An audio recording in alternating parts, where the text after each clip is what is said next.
राजमाता अमृता रॉय कृष्णनगर पश्चिम बंगाल से भाजपा उम्मीदवार के साथ एक फोन कॉल में पीएम मोदी ने कहा कि वह यह सुनिश्चित करने के लिए कानूनी विकल्प तलाश रहे हैं कि पश्चिम बंगाल में गरीबों से लूटा गया पैसा किसी भी संपत्ति और धन के माध्यम से उनके पास वापस आ जाए। ईडी ने भ्रष्टाचारियों से कुर्की की है। पीएम ने यह भी कहा कि एक तरफ बीजेपी देश से भ्रष्टाचार को खत्म करने के लिए प्रतिबद्ध है, तो दूसरी तरफ सभी भ्रष्टाचारी एक दूसरे को बचाने के लिए एक साथ आ गए हैं। पीएम ने विश्वास जताया कि पश्चिम बंगाल राज्य में परिवर्तन के लिए मतदान करेगा। ब्यूरो रिपोर्ट, आज इंडिया न्यूज, कृष्णानगर, पश्चिम बंगाल। अमृता जी नमस्कार। नमस्कार मोदी जी, आपका बहुत आभारी हूँ। आप मुझे चांस दिए हैं लोगों की सेवा करने के लिए। हम 100% कोशिश करेंगे। आपका चुनाव अभियान कैसा चल रहा है? अभी तो हम निकले हैं, तो एक बीजेपी को उनका पिता का देहांत हो गया, हम इधर ही आए हुए हैं, तो अभी वापस जाके हम प्रचार में ही निकलेंगे। अमृता जी, आप महाराजा कृष्णराय चंद की विरासत को आगे ले जा रही है। एक बात आपको हम शेयर करना चाहेंगे, हम क्या कह सकते हैं? जी जी जरूर, मुझे अच्छा लगेगा। ये जो महाराजा कृष्णचंद्र का हम फैमिली है, तो उसका भी ये लोग विरोध कर रहे हैं। क्या बोल रहे हैं कि वो ब्रिटिश के साथ साथ दिया था, फिर वो मैंने हम लोगों को गद्दार समझते हैं। क्यों किया वो नहीं बोल रहा है। इतना जमीन दान किया, इतना सब लोगों के लिए किया, भलाई के लिए किया, वो सब नहीं बोल रहे हैं। लेकिन क्या बोल रहे हैं, तो हम बोला कि क्यों किया ऐसा महाराजा कृष्णचंद्र, अगर नहीं करते तो हमारा सनातन धर्म तो पूरा खत्म हो जाता है कि नहीं। तो वो बात है, क्योंकि तब का वो जो नवाब थे सिराजुद्दौला, तो वो तो बहुत अत्याचारी भ्रष्टाचारी थे। तो उसीलिए उन्होंने तो अकेला नहीं किया, बहुत सारे राजाओं के मिलन हुआ, उसके बाद सभी ने किया।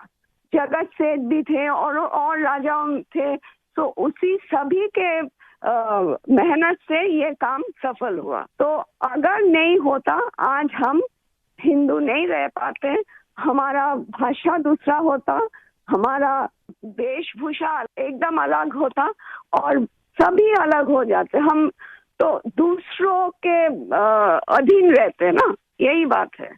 अमृता जी, बचपन में हमारे यहाँ हम लोगों को जो पढ़ाया जाता था, उसमें कृष्णचंद्र राय की समाज सुधार का काम, बंगाल के विकास का काम, बंगाल के विकास के मॉडल, ये सब सुनने को मिलता था बचपन में।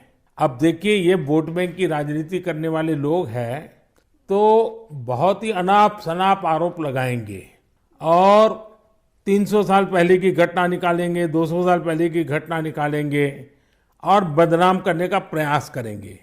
वे खुद अपने जो वर्तमान पाप है, हाँ, उसको छिपाने के लिए वो ऐसी चीजें ढूंढते रहते हैं।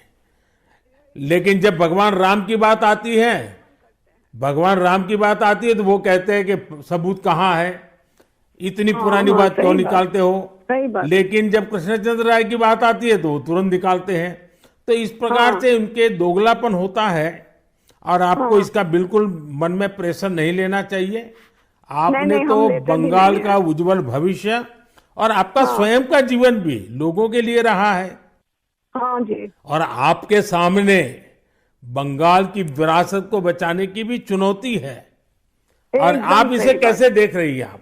हम पॉजिटिवली देख रहे हैं। हमारा लड़ाई जो है लोगों का सेवा के लिए है, करप्शन हटाने के लिए है और वंचित लोगों के उपकार में आने के लिए है। आपने देखा होगा, इन दिनों लड़ाई दो खेमों में बट गई है। एकदम। एक हमारा खेमा है जो इस देश से भ्रष्टाचार को मिटाने के लिए कदम उठा रहा है, और दूसरा हमारे सामने वाला खेमा है, वो भ्रष्टाचारियों को बचाने के लिए इकट्ठे होना, एक दूसरे को बचाने के लिए लड़ाई लड़ना, आरोप करना, और जिन्होंने पहले खुद ने आरोप किए थे वो भी उनको बचाने में लग गए हैं। यानी उनके लिए देश उनकी प्राथमिकता नहीं है, सत्ता ही उनकी प्राथमिकता है। और इसलिए चुनाव में हमने भ्रष्टाचार मुक्त भारत बनाने के लिए लड़ना ही लड़ना है, क्योंकि हमारे देश के युवाओं का भविष्य उज्जवल बने, इसलिए भ्रष्टाचार से मुक्त देश होना ही चाहिए। आपको देखकर ही हम आए हैं। जी अमृता जी, मैं बहुत आपका आभारी हूँ, क्योंकि हमारी टोली को आपने जब ये बताया तो मुझे जरूर लगा कि मुझे एक बार आपसे बात करनी चाहिए। अमृता जी, बंगाल के अन्य इलाकों की तरह हाँ जी। कृष्णा नगर में भी बीजेपी को बहुत उम्मीद के नजर से देखा जाता है। अब आप वहां लोगों से मिल रही हैं, आपको भी लोगों का उत्साह उमंग फील होता होगा। बहुत जनों ने बोला उन लोगों का डीए अटक गया, बहुत जनों ने बोला स्कूल में भर्ती कराने के लिए लाखों का पैसा चाहिए, बहुत जनों ने बोला हमको कि हमको बोला था कि घर देंगे, नहीं दिया। तो क्या बोले इसको। अमृता जी, मैं आपको एक बात बताता हूँ। हाँ जी। मैं एक लीगल एडवाइस ले रहा हूँ। हाँ प्लीज बोलिए। हमने बंगाल में ये ईडी वालों ने करीब 3,000 करोड़ रुपया इनका अटैच किया हुआ है। अब ये पैसा गरीब आदमी का पैसा है। किसी ने शिक्षक होने के लिए पैसा दिया, किसी ने क्लार्क होने के लिए पैसा दिया। वो सभी लोग जानते हैं। वो एकदम फेडअप हो गया, एकदम हाल छोड़ दिया। हम जो देख रहे हैं टीएमसी के ऊपर बहुत लोग नाराज है, क्योंकि ये सब बहुत अत्याचार हो रहा है। तो मैं जो लीगल एडवाइस ले रहा हूँ, तो मेरी इच्छा ये है, अगर मुझे लीगल एडवाइस मिलेगी तो नई सरकार बनते ही जो भी कानूनी प्रावधान करना पड़ेगा, कुछ नियम बनाने पड़ेंगे, तो मैं ये जो 3,000 करोड़ रुपया है, जो गरीब लोगों का पैसा है, और जिसने इस प्रकार का पैसा रिश्वत में दिया है, उन सबको मैं वापस पैसा करना चाहता हूं। तो आप पब्लिक में जरूर बताइए कि मोदी जी से मेरी फोन पर बात हुई है और उन्होंने कहा है कि बंगाल के लोग विश्वास करें कि जो 3,000 करोड़ रुपया ईडी ने अटैच किया हुआ है, वो 3,000 करोड़ रुपया गरीबों का पैसा है बंगाल के, और वो उनको वापस देने के लिए कोई न कोई रास्ता मैं खोजूंगा। ये जरूर बताइए आप लोगों को। हम बोलेंगे। अमृता जी, पूरे बंगाल में बड़ी संख्या में लोग बीजेपी के साथ आ रहे हैं। जब आप क्षेत्र के लोगों से बात करती है, वो क्या बात करते हैं? अपनी अपेक्षाएं आपको बताते हैं क्या? हाँ बताते तो हैं। आपके कामों पे हमारा भरोसा है, ये सब बताते हैं। और हम पूछते हैं कि महुआ मैत्रो का क्या होगा, बोलो उसको तो जेल ही जाना है। अच्छा, लोग बोलते हैं। हाँ जी। अच्छा, ये मोदी की गारंटी को लेकर आपके लोकसभा के क्षेत्र में लोगों तक बात पहुंची है? हाँ हाँ, हम तो बोले हैं। तो बोला मोदी जी की तरह हमारा भी गारंटी है, हम जरूर कोशिश करेंगे आपका सेवा में आने का। अमृता जी, मुझे बहुत अच्छा लगा आपसे बात कर करके, और मुझे विश्वास है कि आप विजयी होकर के आपके परिवार की जो बंगाल की सेवा करने की परंपरा रही है, उस परंपरा को आप आगे बढ़ाएगी। आपने चांस दिया है, इसलिए हम आभारी हैं। आपने ये चांस मुझे सौंपा है। बस आप जीत करके आइए, हम मिलकर के बंगाल के लोगों की बहुत सेवा करेंगे।